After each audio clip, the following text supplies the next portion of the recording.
పట్ల జరిగించండి.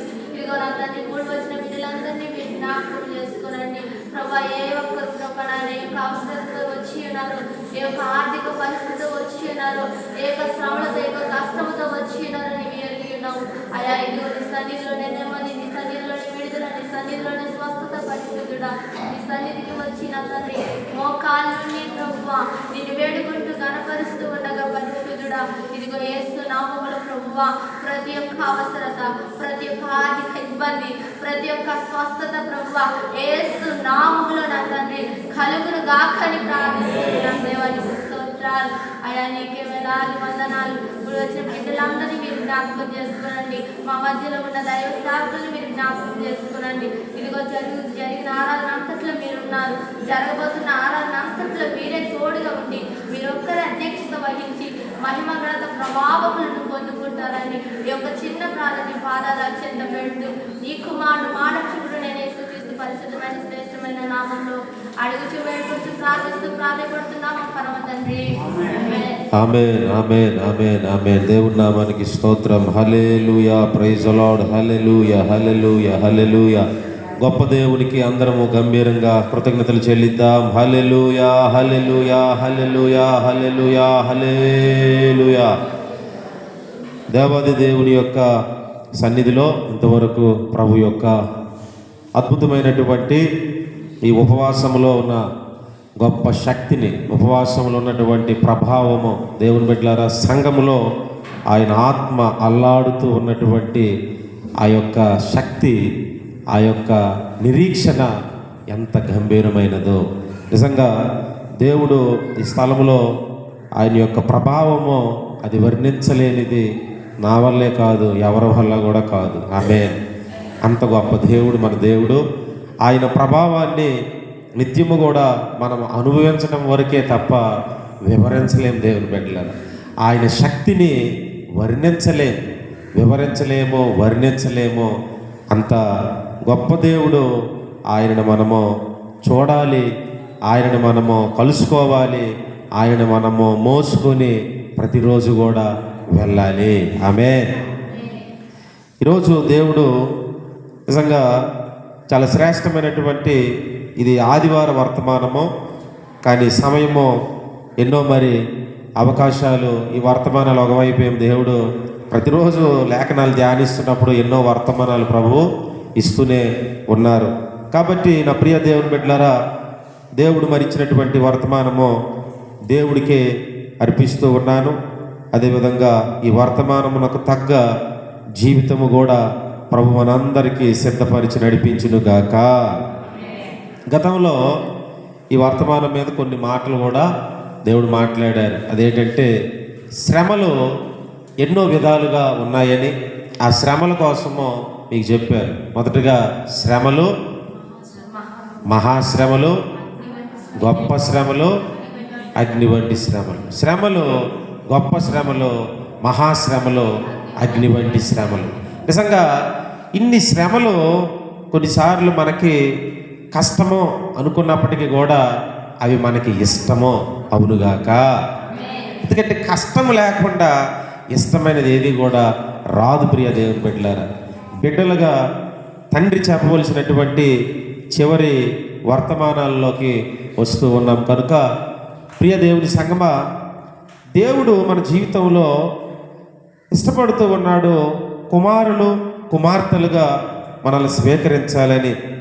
అందుకొరకు మనము దేవుని పిల్లలమని ఆత్మ తానే మన ఆత్మతో కూడా సాక్ష్యం ఇచ్చుచున్నాడు. మనము పిల్లలమైతే వారసులము, అనగా దేవుని వారసులము, క్రీస్తుతో కూడా మహిమ పొందుటకు ఆయనతో శ్రమ పడిన ఎడల క్రీస్తు తోడి వారసులము. రెండుసార్లు ఈ మాట, ముందేమో పిల్లలని చెప్పాడు, వారసులు అన్నాడు. మరలా ఎక్కడికి వచ్చారంటే శ్రమల దగ్గరికి వచ్చి ఈ శ్రమలు నాతో కూడా ఈ శ్రమలు అనుభవిస్తేనే. ఎంత అద్భుతమైన మాట. శ్రమ పడిన ఎడలా అన్నాడు దేవుని బిడ్డలు. ఆ తర్వాత మరలా క్రీస్తుతోడి వారసులము. ఈరోజు ఈ శ్రమలు, ఈ ట్రయల్స్ నిజంగా ప్రతి వ్యక్తికి అవసరమై ఉన్నాయి. నాకు అవసరం లేదు ఈ శ్రమలు అనుకుంటే క్షేమకరమైన సేఫ్ జోన్లోనే, క్షేమకరమైనటువంటి పలకరింపుల్లోనే, క్షేమకరమైనటువంటి మరి పావురం వంటి పరిస్థితులే, గొర్రెల వంటి పరిస్థితులే ఎవరైనా చేయగలరు. మిగిలిన ఆ 12 గోత్రాల్లో సింహాలను ఎదుర్కొనేది ఎప్పుడు, కట్లపాము వంటి దానును ఎదుర్కొన్నది ఎప్పుడు, తోడేలు వంటి బెన్యామీని ఎదుర్కొన్నటువంటిది ఎప్పుడు? దేవుడు బిడ్డలారా, ఈ 12 గోత్రాలు 12 స్వభావాలు. కానీ ఈ వస్త్రము, యాజక వస్త్రము, ఈ 12 గోత్రాలు కూడా గుండెల మీద మనము మోయుదుముగాక. ఈ శ్రమల్లో దేవుని యొక్క అపోస్తలుడైన పౌలు, రోమా అనేటువంటి ఈ రోమీలు చాలా భయంకరమైనటువంటి చక్రవర్తులు. అటువంటి ప్రజల మధ్య సంఘం కట్టాలంటే అది మాటలతో చెప్పేది కాదు దేవుని బిడ్డలారా. కాబట్టి ఎన్నో కిరాతకమైనటువంటి వ్యక్తుల మధ్య, ప్రజల మధ్య దేవుని ప్రేమను మనము తీసుకొని వెళ్ళాలంటే మనకి శ్రమలు అనేటువంటివి అవి ఒక ప్లాట్ఫామ్గా, ఒక రోడ్డుగా, ఒక మార్గముగా ఉండునుగాక. రానివ్వండి, ఎన్ని స్పీడ్ బ్రేకర్లు వస్తే రానివ్వండి, ఎన్ని గుంటలు, లోతులు, గొయ్యలు, పరిస్థితులు ఉన్నవ్వండి, కానీ మన వాహనము తప్పకుండా గమ్యాన్ని చేరుకోవాలి.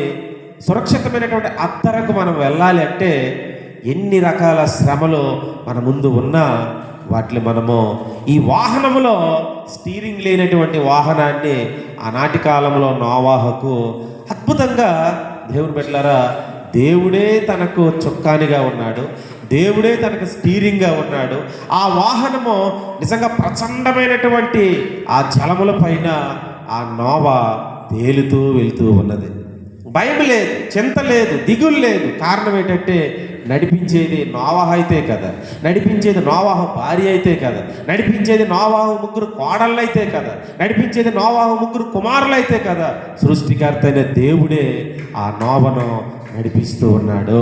ఆమె ఈ సేవా పరిచర్యలో దేవుడు మనకిచ్చిన కుటుంబ జీవితంలో, దేవుడు నీకు ఇచ్చినటువంటి వ్యక్తిగత జీవితంలో, దేవుడు నీకు ఇచ్చినటువంటి ఏ వయసును నువ్వు మోసుకొని వెళ్తూ ఉన్నావో, ఏ అనుభవాన్ని మోసుకొని వెళ్తూ ఉన్నావో నువ్వు భయపడద్దు.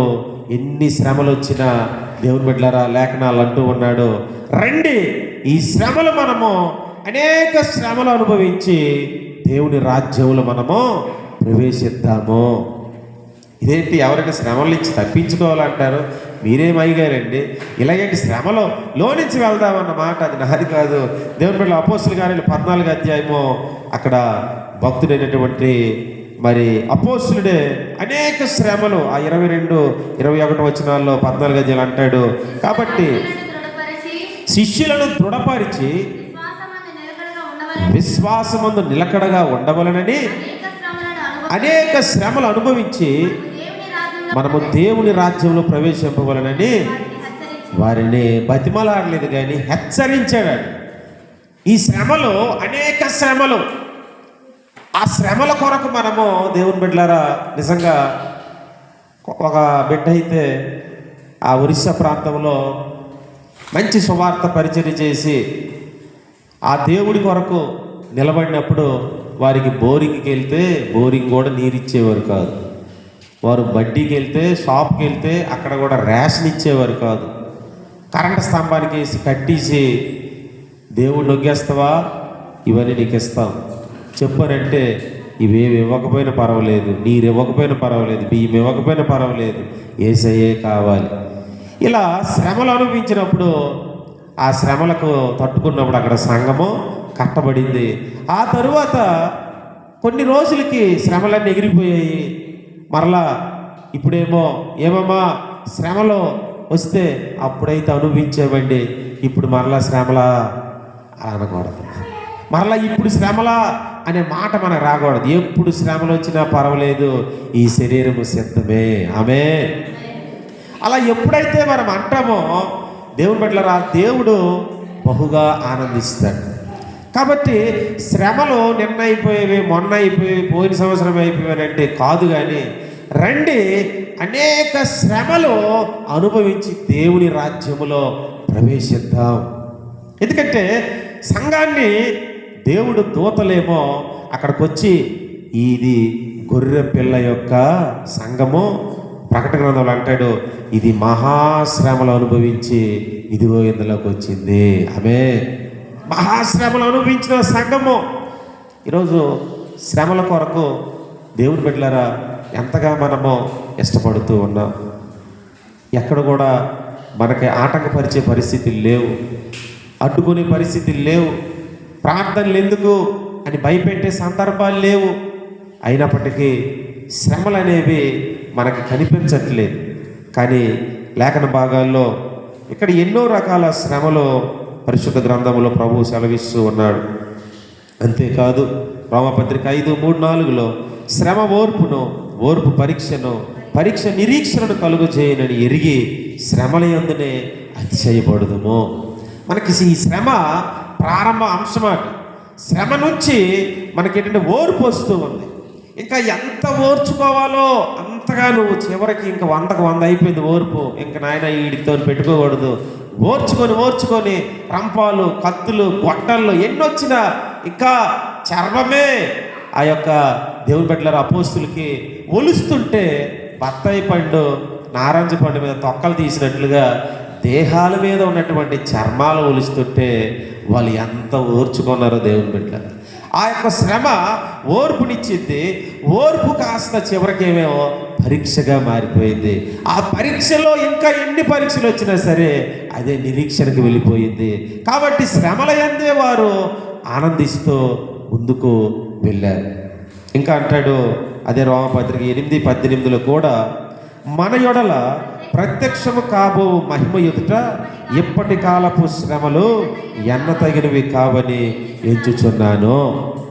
ఇప్పుడు ఎన్ని శ్రమలైతే, కొన్ని రకాల శరీరంలో కొంతమందికి శ్రమలు, షుగర్ శ్రమలు, బీపీ శ్రమలు, టైఫాయిడ్ శ్రమలు, రకరకాల రోగాల శ్రమలు, రకరకాల దేవుని బిడ్డలారా చెప్పుకోలేనటువంటి శ్రమలు.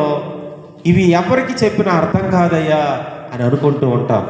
కానీ వాటంతటికంటే భయంకరమైనటువంటి ఈ శ్రమలు, అయ్యా నాకు నడుము నొప్పి శ్రమ, ఇదిగో ఈ భుజం పట్టేసిన శ్రమ, తలపోటు శ్రమ, చాలా కీళ్ళు మంటలు శ్రమ, రకరకాల శ్రమలు బాబు. ఇవన్నీ ఏంటి భరించలేకపోతూ ఉన్నాం. ఈ దీర్ఘకాల బాధల నుంచి ఎంత డబ్బు ఇంకా పెట్టాలి, ఏంటి శ్రమలు మాకు. నిజంగా దేవుని సంగమా వారు ఎదుర్కొన్నటువంటి శ్రమలు చాలా కష్టమైనటువంటివి.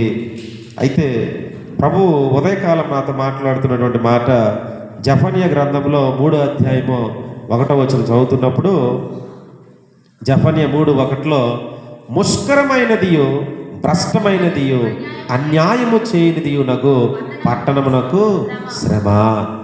ఈరోజు ఇది ఒక రకమైనటువంటి శ్రమ. ఈ ముష్కరం లాంటి మనుషులు, భ్రష్టులైనటువంటి మనుషులు, అన్యాయము కలిగినటువంటి మనుషులు, ఇవి ఎక్కడైతే ఈ 3 రకాలు ప్రజలు దేశాల్లో ఉన్నారో ఆ దేశానికి, రాష్ట్రానికి, జిల్లాకి, గ్రామానికి, ఆ వీధికి శ్రమ. అటువంటి ప్రాంతాలు ఎలా మారుతాయి? దేవుని బిడ్డలారా ముష్కరులు అంటే తెలుసా? బాబోయ్, ముష్కరులు అంటేనే అసలు అన్నికంటే చాలా ప్రమాదకరమైనటువంటి వ్యక్తులు దేవుని బిడ్డలారా. అందుకే దాన్ని ముందు పెట్టాడు అన్నమాట. ముష్కరులు, ఈ ముష్కరులు అనేటువంటి వారికి నువ్వు ఎంత ప్రేమ చూపించినా, నువ్వు ఎంత అన్నం వండి కూరలు వండి నువ్వు పెట్టినా, నువ్వు ఎంత ఆప్యాయత నువ్వు కనపరిచినా, ఇటువంటి ముష్కరుని ఎందుకు నాయన పెళ్లి చేసుకున్నాను, ఇటువంటి ముష్కరదా ఏంటి నాయన నాకు అత్త అయ్యింది, ఇటువంటి ముష్కరదా ఏంటి బాబు నాకు మామ అయ్యాడు, ఇటువంటి ముష్కరుడేడు బాబోయ్ నా తండ్రి నాయన, ఇటువంటి వాళ్ళు మా ఇరుగు పొరుగు వాళ్ళు అయ్యారు అన్న సందర్భాలు కూడా లేకపోలేదు. ఎందుకంటే వారు ముష్కరులు. అసలు ఆ పదమే చాలా కరుగ్గా ఉంది దేవుని బిడ్డలారా. సున్నితంగా ఉందండి ముష్కరులు అనే పదము. ఆ పదమే చూసారు ఎలాగుంది. అయితే అటువంటి ఆ వ్యక్తులు, ఆ తత్వాలు ఇంకెలా ఉంటాయి. ముష్కరుడండి వాడికి ఎంత చెప్పినా అర్థం కాదు. దేవుని బిడ్డలారా, ఇటువంటి వారి వల్లట ఆ ప్రాంతానికి శ్రమ. ఇది ఎటువంటి శ్రమ? ఎందుకు వచ్చిన శ్రమ? నిజంగా కొన్ని శ్రమలు రండి మనం అనుభవించి దేవుడి రాజ్యంలోకి వెళ్తామంటే ఇవేంటంటే ఇవొక వేరే శ్రమలు. దేవుని బిడ్డలారా, శ్రమల్లో కొన్ని మంచి శ్రమలు కూడా ఉన్నాయి. ఇదేంటి మంచి శ్రమలు కూడా ఉన్నాయా? అదేంటంటే సువార్త ప్రకటించకపోతే నాకు శ్రమ. అంటే సువార్త ప్రకటించకపోతే వచ్చే శ్రమలు అవి ఎలా ఉంటాయో. ఈరోజు సువార్త ప్రకటించలేని పరిస్థితుల్లో చాలా వరకు మనం అంతా ఉన్నాం, నాతో సహా. కానీ ఏ శ్రమ కూడా రాలేదు ఇంతవరకు. శ్రమ అయితే మరి రాలేదు. సువార్త ప్రకటించలేదు 3 సంవత్సరాలు. గుడ్ ఫ్రైడేకి క్యారల్స్కి ప్రకటిస్తే అది సువార్త అవ్వదు. దేవుని బిడ్డలారా, అయ్యో నేను ఎంత దౌర్భాగ్యుణ్ణి, సువార్త ప్రకటించకపోతే నాకు శ్రమ. సువార్త ప్రకటించకపోతే శ్రమ. అది ఎటువంటి శ్రమో పౌల్ని నిజంగా అడిగినప్పుడు మాత్రమే కాదు, నిజంగా మనకి కూడా ఈ యొక్క శ్రమ అది ఆత్మకు, ప్రాణానికి, అంతరంగానికి కూడా మత్తు కలిగించేటువంటి పరిస్థితులు, ఎన్నో ముష్కరులుగా మారే పరిస్థితులు.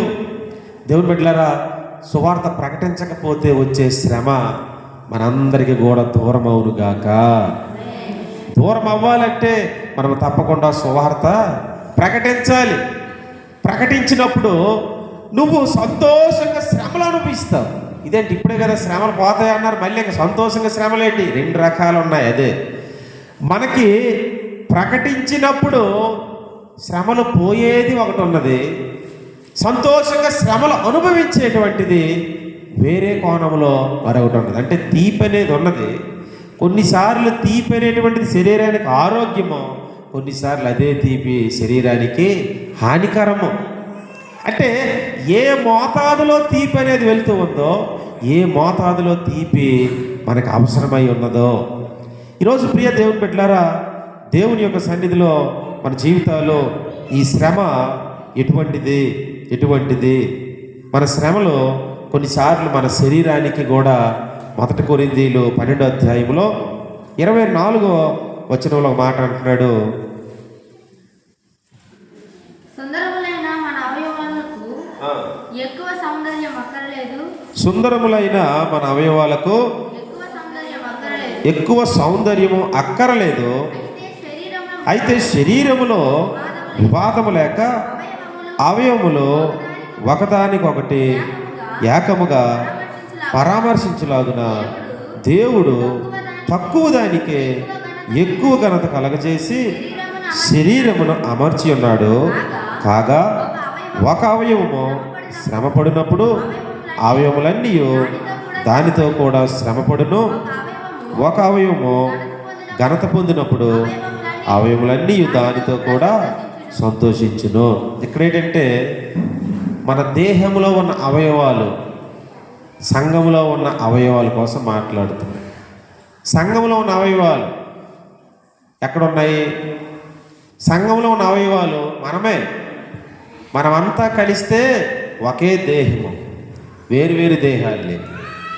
వ్యక్తులుగా అయితే, సభ్యులుగా అయితే ఒక 30 మంది దగ్గర ఉన్నాం ఇప్పుడు ప్రస్తుతానికి. కానీ సంఘం అనేటువంటి ఆత్మలో మాత్రము మనమంతా దేవుని బిడ్డలారా ఒకే దేహానికి సంబంధించిన వారు. 30 మంది ఇక్కడ అవ్వట్లేదు, 30 మంది కూడా ఒకే శరీరానికి సంబంధించిన వారు.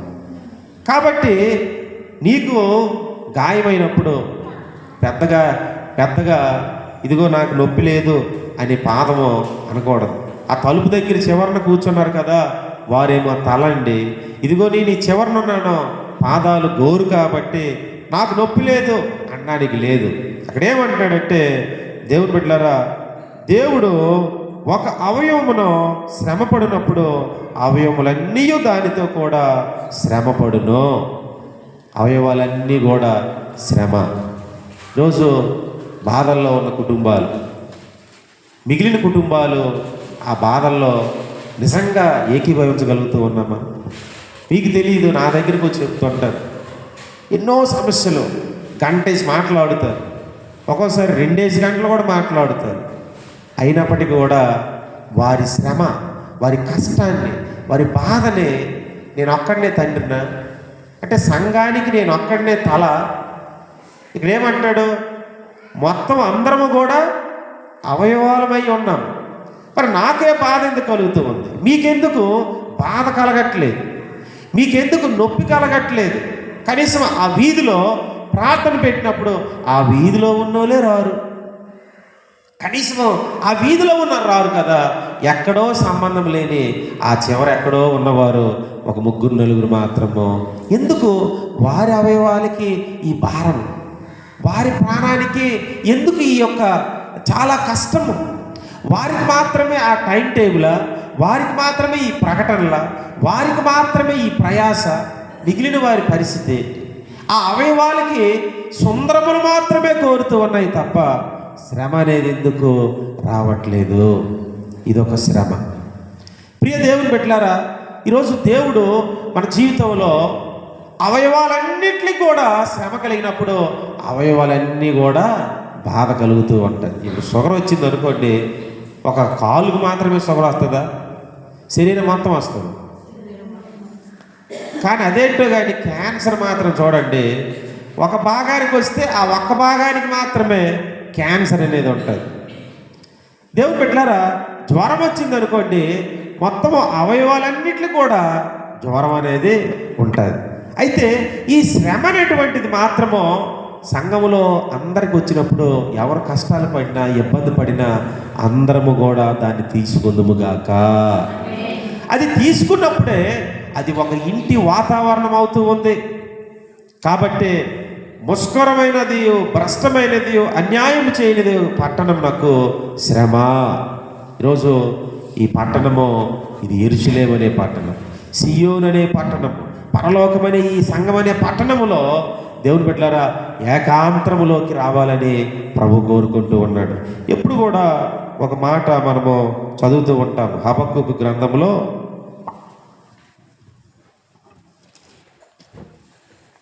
ఎక్కువగా కుమార్తె ఎస్తేర్ ప్రార్థనలో చెప్తూ ఉంటుంది, అంజూరపు చెట్టు పూయికుండినను, అక్కడ ద్రాక్ష చెట్టు ఫలింపకపోయినను, ఒలివ చెట్టు కాపు లేకుండినను, ఈ చేనులోని పైరు పంటకు రాకపోయినను, గొర్రెల దొడ్లో లేకపోయినను, సాలలో పశువులు లేకపోయినను, నేను యెహోవా యందు ఆనందించేదను, నా రక్షణకర్త నా దేవుని యందు నేను సంతోషించేదను. దేవుని బిడ్డలారా, ఈ చివరిలో సాలలో పశువులు లేకపోయినా, గొర్రెలు లేకపోయినా, గడ్డి లేకపోయినా, మేత లేకపోయినా, ఏది లేకపోయినా నేను యెహోవా యందే ఆనందించేదను. 12 అయ్యేసరికల కడుపులో అన్నం పడకపోతేనే మనకి దేవుని బిడ్డలారా ఎంత ఇబ్బంది పడిపోతాం. అలాంటిది మనకేమో నిజంగా యెహోవా యందు ఆనందించదుమా? గడియారము ఒకవేళ ముళ్ళుగా ఆగిపోయిందో ఏటనేసి ఎన్నిసార్లు దాని వైపు మనం చూస్తుంటాం. అలాంటిది దేవుని బిడ్డలారా మనం యెహోవా యందు ఆనందిస్తూ ఉన్నామా? ఇక్కడ ఈ భక్తుడు హబక్కూకు చాలా ఆనందించాడు, కానీ 1, 2, 3, 4, 5, 6, 7 రకాల శ్రమల కోసమో చెప్తూ ఉన్నాడు. రాసిన ఎన్ని పుస్తకాలు హబక్కూకు? 3 అధ్యాయాలు మాత్రమే. 3 అధ్యాయాల్లో 7 శ్రమలు చెప్పాడు. ఒకసారి వినండి ఎంత భయంకరమైన శ్రమలు అంటే. ఆ 3:16 అంటాడు. 3:16లో నేను వినగా జనుల మీదకి వచ్చువారు సమీపించే వరకు నేను ఓరకొని శ్రమ దినము కొరకు కనిపెట్టవలసి ఉన్నది. చాలమ్మా, ఇక్కడేంటి శ్రమ దినము కొరకు కనిపెట్టవలసి ఉన్నదండి. మనమైతే నెల ఎప్పుడు అవుతుందా, లేకపోతే ఏదైనా ఫలితం ఎప్పుడు వస్తుందా అనుకుంటాం. కానీ ఇక్కడ ఇతను మాత్రము శ్రమ దినమే రా నీ సంగతి చూస్తాను అన్నట్టుగా శ్రమ దినము కొరకు కనిపెడతాను. ఏదైనా గర్భఫలం ఉంటే అనుకున్నటువంటి దయా నాయన గర్భఫలం ప్రభా స్తోత్రం, కుమారుడు పుడతాడా లేదా, ఇదిగో ప్రభా చూడాలి మంచి నార్మల్ డెలివరీ అవుతుందా లేదా, డాక్టర్ అయితే ఇన్ని రిపోర్ట్లు చెప్పేశాడు, ఏమవుతుంది చూడాలి. కానీ ఇతను మాత్రము శ్రమ కొరకు కనిపెడుతూ ఉన్నాడు. నిజంగా నేను ఓరకొని శ్రమల దిన కొరకు కనిపెట్టవలసి ఉన్నది. ఇది అద్భుతము. తరువాత హబక్కూకు 2వ అధ్యాయం 6వ వచనంలో మరో శ్రమ.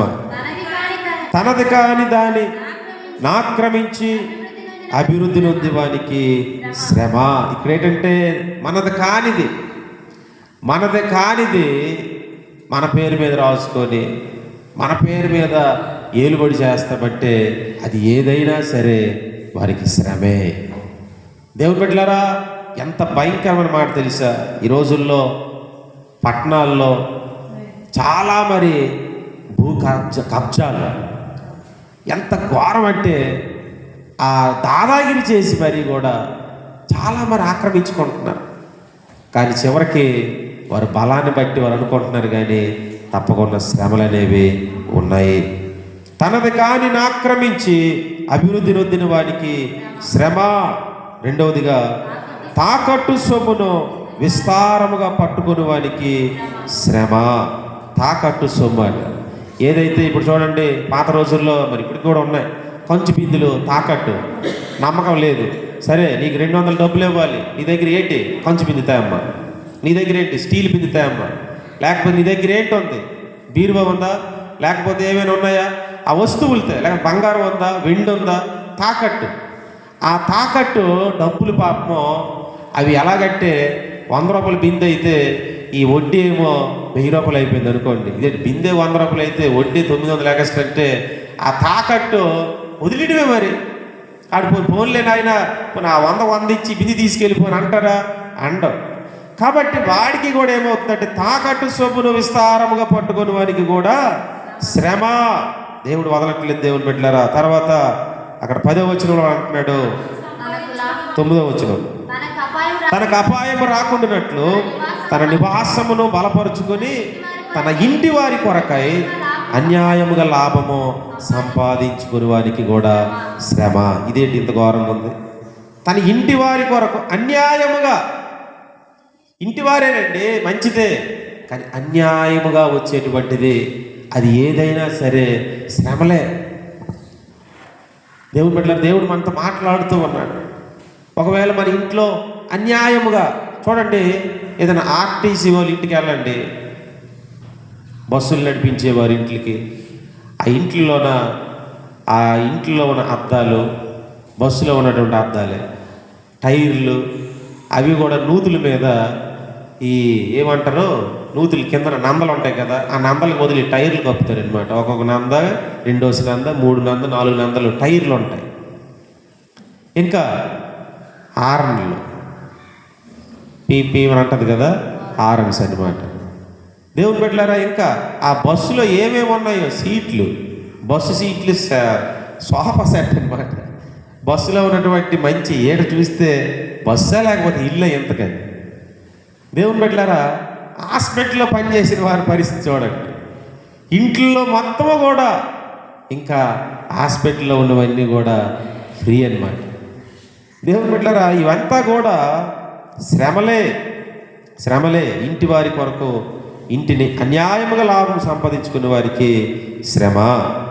తర్వాత 12వ వచనం, నరహత్య చేయుట చేత పట్టణమును కట్టించు వారికి శ్రమ. ఇది ఎంత ఘోరం చూసారా? నరహత్య చేసి పట్టణం ఏమైనా కట్టేస్తాడట. అంటే ఇతను ఏంటంటే ఆ ఊరంతా కూడా కయ్యాను లాంటాడు. కయ్యను అసలే నరహత్య చేసి పరిగెట్టి వెళ్తున్నాడు. అతని పేరు మీద కూడా కయ్యను, ఈ పురము కయ్యను పేరు మీదే ఒక ఊరు. అతనే నరహత్య చేసినటువంటి వాడు పట్టణం కట్టాడు. దానివల్ల ఆ పట్టణంలో ఉన్నవారికి క్షేమమా శ్రమలా? శ్రమలు. ఒకవేళ అటువంటి ఊరిలో ఇంటికి అద్దెలున్నా సరే ఎవరో కూడా వెళ్ళకుందురుగాక. ఎందుకంటే నరహత్య చేసినటువంటి స్థలాలు అవి, నరహత్య చేసినటువంటి ప్రాంతాలు అవి.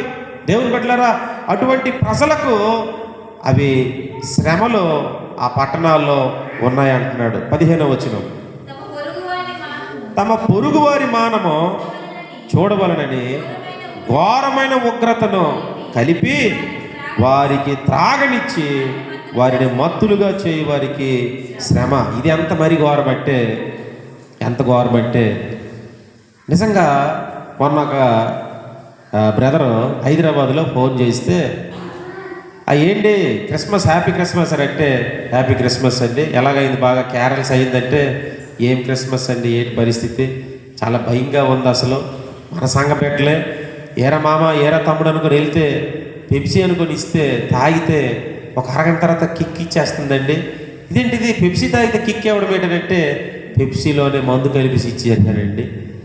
పెప్సీలో ఏం కలిపారట? మందు కలిపి ఇచ్చారట. అతనేమో అరగంట తర్వాత పెప్సీ కళ్ళు తిరగదు కదా, ఎందుకు ఇలాగ అవుతూ ఉందని అంటే పెప్సీలు కూడా మన మీద ఎంత ఘోరమైన దేవుని పెట్టలే పెప్సీలోనో థమ్సప్లోనో మందు కల్పించి వారిని కూడా నవ్వులు పాలు చేయాలి, వారిని కూడా వ్యసనాలు పాలు చేయాలి. కొంతమంది ఈ తాగినప్పుడు మొదట్లో బాగా తలాలా ఊపుతున్నప్పుడు అదేదో జెండు బామ్ అమృతాంజనం రాసినప్పుడు చూసారా, ఆ తలలో పుండోడికి హాయిగా ఉంటుంది, చెమట్లు అలా పడుతుంటుందా, బాగుందమ్మా, ఎవరు మాట్లాడకండి, నిద్ర వస్తుంది అనుకుని ఎలాగైతే మనకు ఆ మత్తు, ఆ సమస్యకున్న మత్తు అది. కానీ ఈడేటంటే ఇదేదో బాగుందనుకొని రోజు కూడా దానికి బానిస అయిపోయి కొంతమంది ఈ మందు బాబుల కంటే ఈ కొత్తగా నేర్చుకున్న వాళ్ళే భయంకరమైన చోటాగాలుగా మారిపోయిన వాళ్ళు కూడా ఉన్నారు దేవుని బిడ్డలారా. ఇక్కడ ఇటువంటి శ్రమలో అంటే మత్తులుగా చేయి వారికి శ్రమ, వాడికి మందు అలవాట్లేదు కానీ ఏదో ఇలా కలిపేసి మరి తీసుకెళ్ళి ఏదో ఒకటి ఇలా చేసి పాడు చేసే చాలా భయంకరం. కాబట్టి నేను ఎవరింటికి వెళ్ళనండి, ఎవరితో కూడా ఏ క్రిస్మస్ కూడా నేను చేయను అనుకొని అతను ఫోన్లో చెప్తూ ఉన్నాడు అనమాట. దేవుని బిడ్డలారా, ఇలా చేస్తే ఎంత ఘోరం అసలు. మనం దేన్ని నమ్మగలం అప్పుడు? అది డ్రింకో తెలియదు, లేకపోతే ఆహారమో తెలియదు, ఏమో తెలియదు. ఇలా కూడా మత్తుల్లోకి తీసుకెళ్ళే ప్రజలు ఆ రోజుల్లో ఉన్నారంటే హైదరాబాదులో ఉండటానికి ఆశ్చర్యపడక్కర్లేదు. తరువాత దేవుని బిడ్డలారా 19వ వచనం, కర్రను చూచి మేలుకొమ్మనియు మోగరాతిని చూచి లెమ్మనియు చెప్పువానికి శ్రమ. ఇక్కడ దేవుని బిడ్డలారా ఎంత ఘోరం అంటే, రాత్రి దైవ వర్తమానము మీరు ఉంటే బాగుంది, మోహినం ఇంట్లో ప్రార్థన. అక్కడ ఏంటంటే ఆ 46వ అధ్యాయంలో యెషయా గ్రంథంలో అక్కడ చాలా హడావిడి చేస్తూ ఉన్నటువంటి కొన్ని ఉన్నాయి. వాటి వైపే చూస్తూ ఉన్నారు, వాటిని వైపే ఎత్తుకుంటూ ఉన్నారు. నేను ముదిమి వరకు నేను మిమ్మల్ని ఎత్తుకుంటానంటే మీరేంటి అక్కడ ఉన్నటువంటి వాటి వైపు చూస్తూ ఉన్నారని దేవుడు ఆ యొక్క హిస్టరీని చెప్పాను దేవుని బిడ్డలారా. అయితే ఈరోజు మన జీవితంలో మనము దేవుడి వైపు చూపించగలుగుతూ ఉన్నామా? కొంతమంది బిడ్డలు సువార్త చెప్తూ ఉన్నారు, అంటే సంఘంలో ఉన్న వాళ్ళకి మళ్ళీ సువార్త చెప్పాల్సి వస్తుంది.